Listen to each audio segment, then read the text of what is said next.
Hello, in this question we're going to do the statement of cash flows. So, we've got 7.10 for your textbook. The statements of financial position of Shu Hen Limited for the last 2 years are as follows. The first one we need to look at is the order we're given them. So on the left we've got 2023 and on the right we've got 2022. Now you must always look at that because in some questions they have it the other way around. And we're comparing it from what happened last year to this year. So a quick review of what we're given then. Non-current assets, the cost was 9,000 at the end of this year. The end of the previous year was 8,400. So we know then it's gone up. So there must have been some sort of additions during the year. There could have been disposals, but we'll find out about that later on. Your inventory is changed from 69 last year up to 84 this year. So we've got more inventory this year than last year. So more money is tied up then. So that's a negative effect on the cash flow. Trade receivables, last year were 270, this year 255. So they've gone down. So you had more money coming in. So that's beneficial for our cash flow. Cash and cash equivalents, at the end of last year, we had 30. And at the end of this year, we got 48. Share capital, last year was 2,550. This year's 3,000. There's also share premium. So it's gone up from last year. That's when there's been an issue of shares during the year. Retained earnings last year were 1953. The end of this year, it's 3411. So there must have been a profit for the year for the business. What it was, we don't know yet. We'll have to work that out. Loans, last year was 2,400. This year it's 600. So it's gone down. That means there must be some sort of repayment of long-term loans during the year. Trade payables, last year were 81. Now gone up to 108. So we've held money back this year because we owe more this year at the end of this year than last year. So we held money back. So that's beneficial, positive for our cash flow. Tax liability, the end of last year was 285. The end of this year is 291. So they're the individual figures in your statement of financial positions for last year and this year. Right, additional information now. Additional non-current assets were purchased at a cost of 629,000. So we knew there was a purchase above because the cost had gone up from 8,400 to 9,000. If we add on the 629 to that, we will get more than 9,000. We actually get 9,029. So there must have been some sort of disposal. And we're told here non-current assets which had been depreciated by £18,000 were sold for £8,000. So there must be a cost which we're going to work out in a minute. There were no other disposals or purchases of non-current assets, and also there were no revaluations. Tax paid during the year we were told total 744,000. Dividends paid total 144,000. And then in the income statement we got the following: depreciation charges 318,000. Finance costs 168,000. Now, remember, finance costs is interest paid and taxation of 750,000. The first thing you want to note is that these figures in the information have all got 3 zeros at the end. In the question, they put 3 zeros at the top of the columns, so all of these figures here actually have 3 zeros after them. So in all of our work, we're going to have 3 zeros at the top of our columns, and we're going to do the numbers without the last 3 zeros. Right, you've got to prepare a statement of cash flows for the year ended 31st October 2023. And the solution then, we've got Share Limited, statement of cash flows for the year ended 31st October 2023. Right, profit from operations. There's nowhere in the question tells us profit from operations. So therefore, the first thing we've got to do is we're going to draw a T account for retained earnings and then work backwards to the profit from operations at the bottom of the income statement. So let's go down to our nominal ledger T account for retained earnings. Right, so when the balance brought down, so that's the balance at the beginning of the year, which was the balance at the end of last year. So we got to last year's statement of position, we'll see the retained earnings figure, which is, so we go right to the top, 1953, so 1,953. So 1953. The balance carried down is the figure at the end of this year, so the figure for 2023. So retained earnings for 2023, we've got 3,411. So 3,411. Now we're told in a question about dividends paid. This is when you've got to be careful. Remember, all of these figures have got 3 zeros at the end of it. So dividends paid is 144,000. So do not write down 144,000. Just write down 144. Because in our solution, the 3 digits at the end are going to be missing. And they've got, at the very top, we've got the 3 zeros there to tell us that we're writing out digits excluding the last 3 zeros. So now, all that's missing is the profit for the year. So we told that the debit side is 3,555. Credit side must be the same. So the profit of the year is the difference. 3555, take away the 1953. So your profit year is 1,602. So let me just highlight that a minute in a little colour for you. So that figure there is going to go into my next workings down here. I've got the bottom from the income statement, from profit from operations down to profit for the year. So I want to work my way back to the profit from operations. So profit for the year was 1,602. I'm going to put in the tax now. Remember, this is a tax charge, not the tax paid.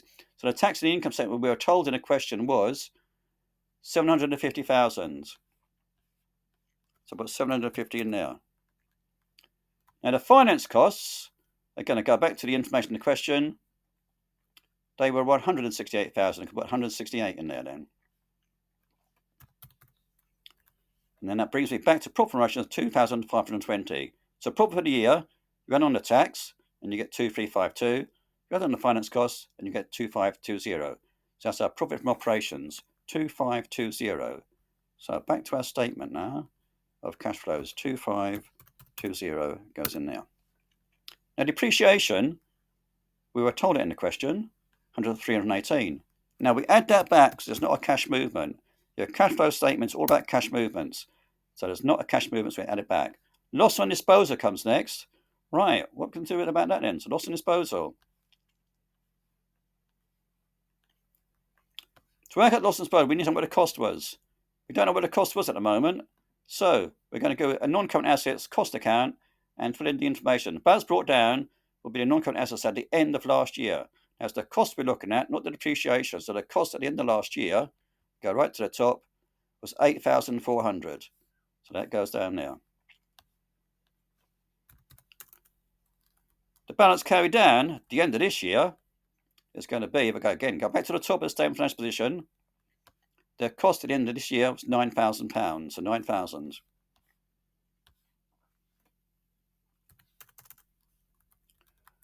Now additions, we were told in the question there were additions, and the additions were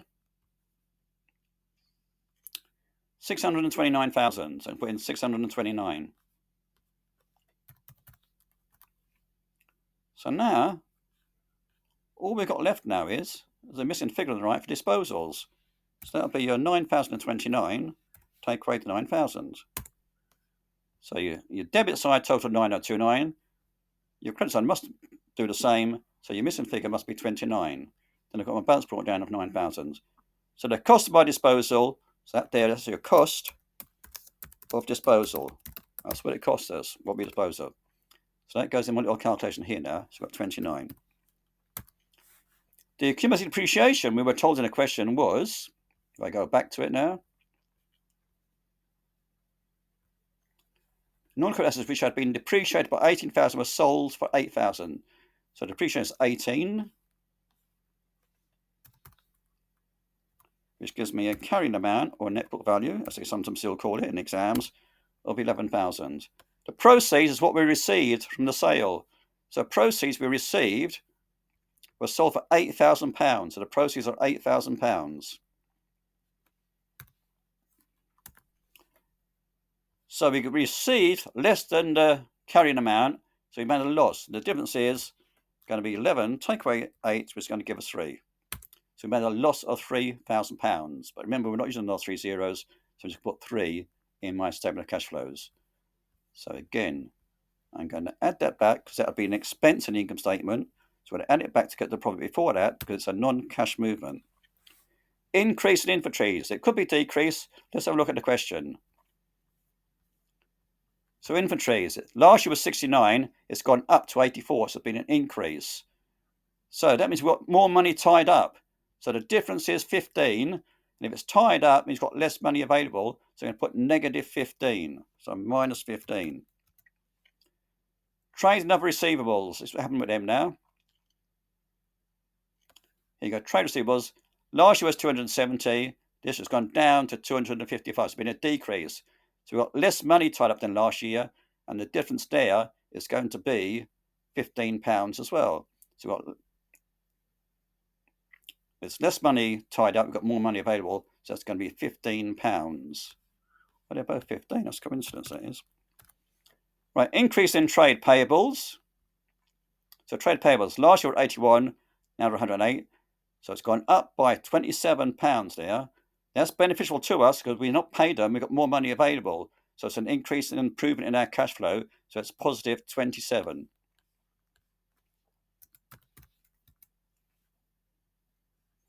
So the cash from operating activities is those figures all combined together. That comes to 2,868. Now we've got interest paid. So go back to the question. Now I will not find anything to say there's interest in there. So interest paid is the same as your finance cost in the income statement. The finance cost in the income statement is the actual interest paid, so it's been negative 168.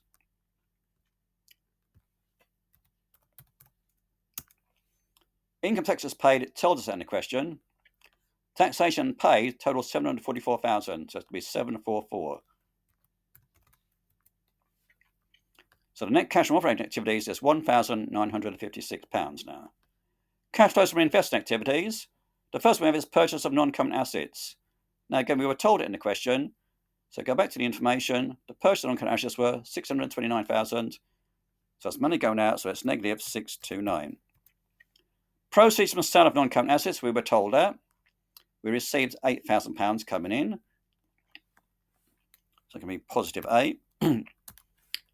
So the net cash used in investing activities is negative 629 plus the 8 gives us negative 621. Now, if that figure was a positive number, we'd have net cash from, but it's negative, so it's used. Right, cash flows from financing activities. Right, repayment of a long-term loan. We mentioned something about that right at the beginning. So repayment of a long-term loan. So loans and non-current liabilities. Last year was 2,400. Now it's 600. So it's gone down by 1,800. So we paid out £1,800. So the repayment's going to be money going out. So it'll be negative £1,800. Proceeds from issue of share capital. So go back to my share capital. Right, so last year was 2,550. It's now 3,000 plus the 177. So we've got issue of share capital. So it'll be 3,177. So someone can note that.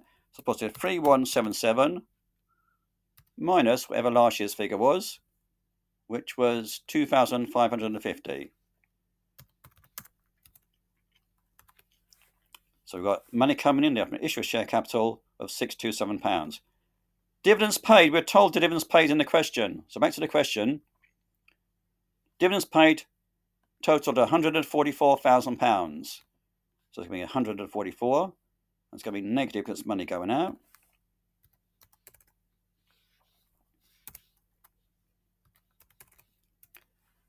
So again, we've got a negative figure, so it's going to be used. Net cash used in financing activities.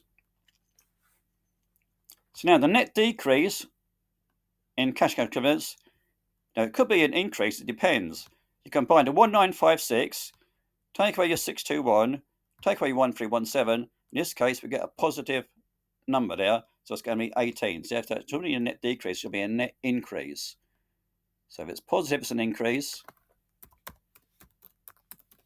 And if it's negative, it's a decrease. Now, cash and cash equivalents at the beginning of the period, we go back to our statement of position. At the end of last year, we went to cash and the cash equivalents. So cash and cash equivalents at the end of last year is the one on the right, is 30. So we put down 30.